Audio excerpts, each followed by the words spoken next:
J Maxwell. Welcome back to my channel. This is J Max Reacts, and I'm watching another animated story. This one is actually by Yoyo808 that was in the last one that I watched. And this is Confessions of a Recovering Introvert. Let's see what the story is. Oh my goodness, what's wrong with this guy? He looks horrible. Paramedics found him in his apartment with several broken bones, but judging from his injuries, he was in there alone for days. Days? Why wasn't he here sooner? Didn't he call 911? 3 days ago. What did you Hello? do? Yeah, I tried to learn how to get sturdy on YouTube. I think my bones are broken. Okay, sir, remain calm. We're gonna send an ambulance immediately. We just need your address. Oh goodness, thank you. No problem, sir. I wish you a speedy recovery. You too. Okay. Anyway, sir, what's your address? Hello? Hello? First thing I want to say is there's nothing wrong with introversion. Like, some people just like being alone, and that's fine. But being 6'3", 210 pounds, tatted with dreads, and having to mentally prepare to order food at a restaurant, like Rosa Parks' bus driver once said, that just don't sit right with me. So I've been really trying to liberate myself from my comfort zone. I've been trying to break out of my comfort zone. Okay. For example, I make it a point whenever I go out, if I'm walking and someone is walking in the opposite direction, I will always make eye contact, smile, and say hi.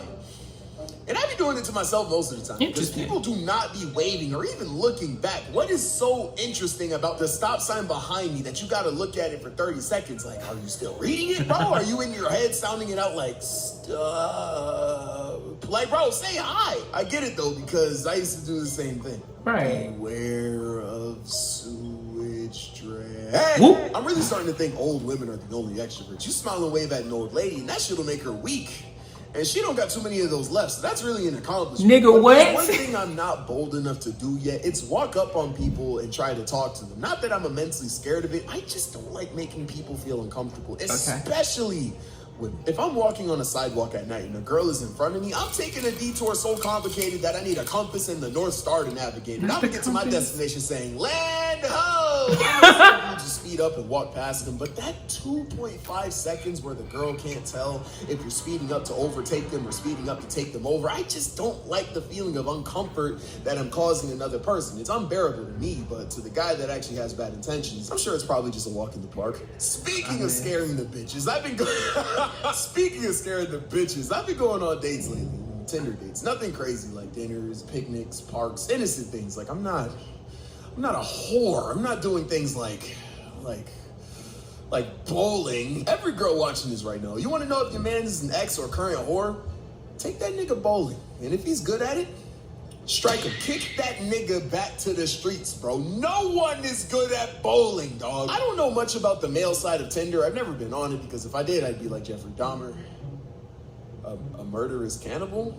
Nah, even worse. Gay. I'm joking. Okay, but I know enough male whores to know that if he don't look like this, and he's good at bowling, golly, do you know how many bowling dates you gotta go on to be good at bowling? What? You think he's going bowling by himself? It's barely a sport. It's a, hey, let's throw this heavy-ass spherical object at pins and then have sex after activity. And Okay, let me stop you right there. I'm good looking and I can actually bowl. I didn't go and like study it, learn anything like that. But once I get in there and I catch, you know, the first two real bad ones, I pretty much get on the rhythm and I'm good at it. And I'm not a hoe anymore. Oh, how?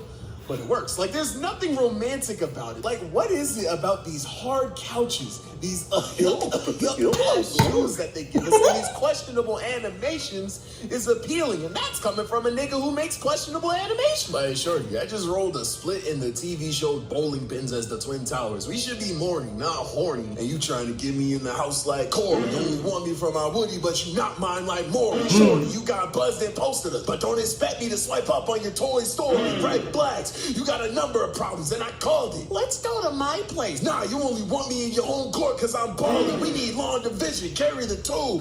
Carry the tool. Oh, shoot, American schools. The way you rushing things, I'm not coming over. Installing ain't gonna get you my number 2. That nigga talking about communism. This strike I got bowling don't mean we hitting third base. You got bodies, but I got bodies. Your package will be my first case.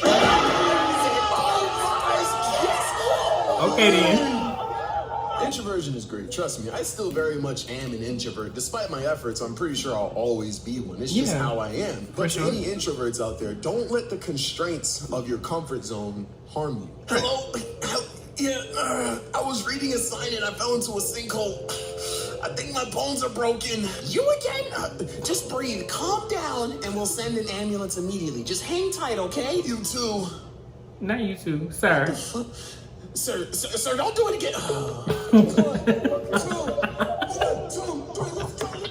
Some shit that definitely really resonates with my spirit for sure. I tell y'all quite often I am an introvert, but I'm a social introvert. I actually do enjoy socializing with people and being a little bit more out there when I'm out of my comfort zone, like when I'm out of my own space.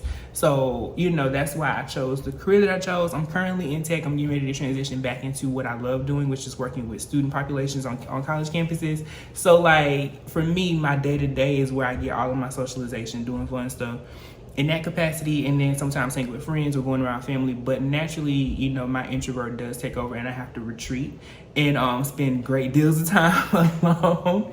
And like him, I definitely had to force myself kind of out of my zone. I did so in college. I transferred during my sophomore year.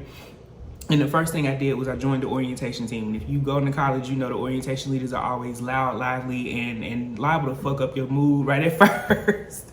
But by the end of the day, you love them. And so that was one of the things that I did in college to help me come out of my shell. And it kind of led to me doing a whole bunch of student involvement programs. And it actually led me into my current career in student affairs. I'm doing tech right now, but I'm getting ready to transition back into student life. And I'm super excited about that. But this was how I got there. And this is why I love doing it, because it pulls me out of my comfort zone. It forces me to socialize, you know, do public speaking and do all kinds of fun stuff. And then when I'm at home, I can recharge. I can put the headphones on and be listening to music and dance and getting started for hours by myself, or play video games, you know, or do research for my dissertation. So like, love it. Love it, love it, love it. He said of a recovering introvert. For me, I think, yeah, recovery is definitely, we passed recovery, we good. I got a little, you know, I found my little sweet pocket. I know how to navigate it and be better with myself as a result of it. But this was a good one. I'm enjoying like his animated stories, as well as the 340 Ori channel that I just watched one on, like them, and so many other ones. Like somebody introduced me to it, I want to say, with the Reddit stories, and then from there YouTube actually began to just throw them in my feed, and I would watch them offline because people didn't really fuck with their reaction. They didn't really watch it like that. So I was like, I'll just watch this offline. I do find it interesting because I listen to a lot of podcasts as well, and it just puts me in the mind of that. And seeing them in real life as a black man, seeing black creators do it, is something just so funny, and so like just it makes me feel like, okay, I'm seen. So for sure, let me know y'all thoughts on it below. Comment, like, subscribe. Until next time, peace.